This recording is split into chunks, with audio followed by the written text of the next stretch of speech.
ನಮಸ್ತೆ ಫ್ರೆಂಡ್ಸ್, ಇವತ್ತು ನಾವು ಬೂತಾಯಿ ಪುಳಿ ಮುಂಚಿ ಮಾಡುವ. ಮೊದಲಿಗೆ ನಾವು ಮಸಾಲೆಗೆ ಇಂಗ್ರೀಡಿಯೆಂಟ್ಸ್ ತೆಗೆಯುವ.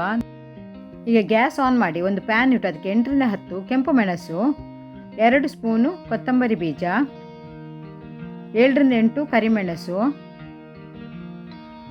ಅರ್ಧ ಚಮಚ ಓಂಕಾಳು, 1/4 ಚಮಚ ಮೆಂತೆಕಾಳು ಹಾಗೂ 1 ಚಮಚ ಜೀರಿಗೆ ಹಾಕಿ ಅದನ್ನು ನಾವು ಫ್ರೈ ಮಾಡುವ. ನಾವು ಫ್ರೈ ಮಾಡಿದ ಇಂಗ್ರೀಡಿಯೆಂಟ್ಸನ್ನು ಮಿಕ್ಸರ್ ಜಾರಿಗೆ ಹಾಕಿ ನಾವು ಸ್ವಲ್ಪ ನೀರು ಹಾಕಿ ಕಡಿಬೇಕು. ಮಿಕ್ಸರ್ ಜಾರಿಗೆ ಹಾಕುವಾಗ ಅದಕ್ಕೆ ಒಂದು ಸಣ್ಣ ತುಂಡು ಹುಳಿ,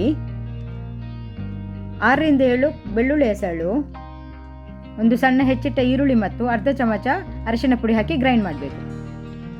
ಈಗ ಗ್ಯಾಸ್ ಆನ್ ಮಾಡಿ ಒಂದು ಮಣ್ಣಿನ ಪಾತ್ರೆ ಇಟ್ಟು ಅದಕ್ಕೆ 2 ಟೇಬಲ್ ಸ್ಪೂನು ತೆಂಗಿನೆಣ್ಣೆ ಹಾಕುವ. ತೆಂಗಿನೆಣ್ಣೆ ಬಿಸಿ ಆಗುವಾಗ ಒಂದು ಹೆಚ್ಚಿಟ್ಟಂತಹ ಈರುಳ್ಳಿ ಹಾಕುವ. ಈರುಳ್ಳಿ ಹಾಕಿದ ನಂತರ ಅದಕ್ಕೆ ಸ್ವಲ್ಪ ಕರಿಬೇವು ಸೊಪ್ಪು ಮತ್ತು 1 ತುಂಡು ಕಟ್ ಮಾಡಿದಂತಹ ಶುಂಠಿ ಹಾಕಿ ಅದನ್ನು 1-2 ನಿಮಿಷ ಫ್ರೈ ಮಾಡುವ.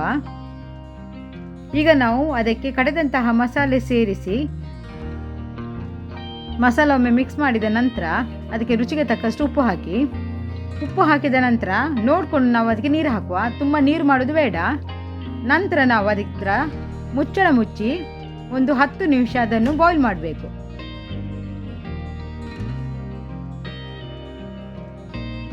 ಈಗ ನಮ್ಮ ಮಸಾಲೆ ಬಾಯ್ಲ್ ಆಗಿದೆ. ಕ್ಲೀನ್ ಮತ್ತು ಕಟ್ ಮಾಡಿಟ್ಟಂತಹ ನಾವು ಬೂತಾಯಿ ಮೀನನ್ನು ಒಂದೊಂದಾಗಿ ಮಸಾಲೆಗೆ ಹಾಕುವ.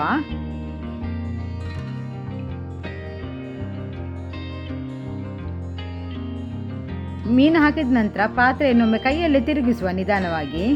ನಂತರ ಮುಚ್ಚಳ ಮುಚ್ಚಿ 8ರಿಂದ 10 ನಿಮಿಷ ಅದನ್ನು ಬೇಯಿಸಬೇಕು.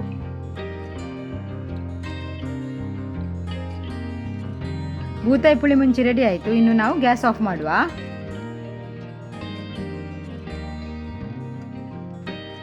ಬಾಯ್ಲ್ಡ್ ರೈಸ್ ಮತ್ತು ನೀರು ದೋಸೆಗೆ ಈ ಬೂತಾಯಿ ಪುಳಿ ಮುಂಚಿ ಒಳ್ಳೆ ಕಾಂಬಿನೇಷನ್.